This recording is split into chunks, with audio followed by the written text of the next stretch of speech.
మిర్చీలు వేసుకున్నాం కదా, ఇప్పుడు పల్లీలు వేసుకోవాలి.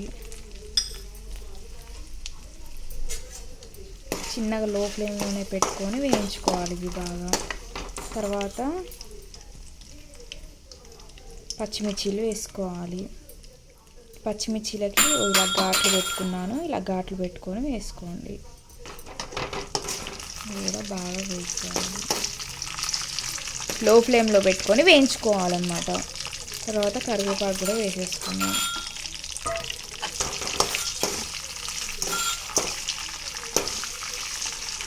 లో ఫ్లేమ్లో మంచిగా వేయించుకోవాలి.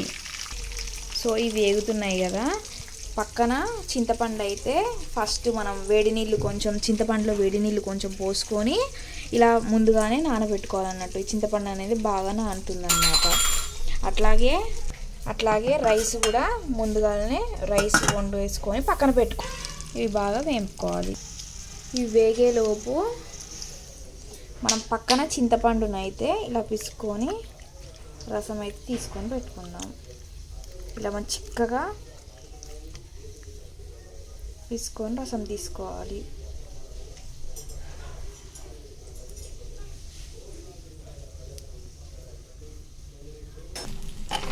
బాగా వేగిపోయినాయి కదా, మంచిగా వేగిపోయినాయి కదా. ఇప్పుడు దీంట్లో తగినంత సాల్ట్ వేసుకోవాలి.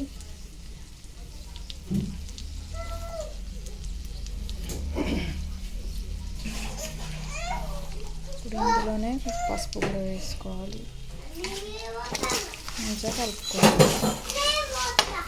ఇప్పుడు బాగా కలుపుకున్నాం కదా, ఇప్పుడు చింతపండు పీసుకొని రసం తీసుకున్నాను. ఆ చింతపండు పులుసుది ఇందులో పోసేసుకోవాలి. పోసుకొని బాగా కలుపుకోవాలి. కలుపుకొని ఈ చింతపండు పులుసు అనేది దగ్గరికి మరిగి కొంచెం కావాలి.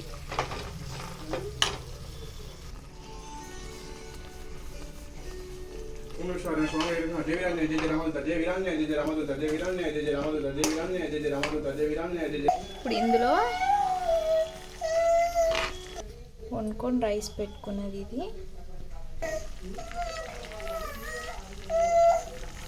ఇందులో రైస్ వేసేసుకున్నాం.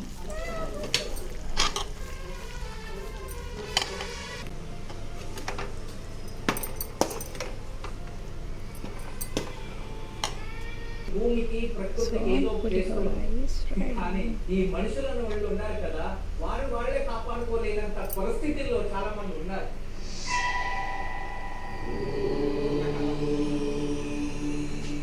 ఒక వ్యక్తి చాలా బద్ధకస్తుడు, ఎప్పుడు నిద్రపోతూనే ఉంటాడు.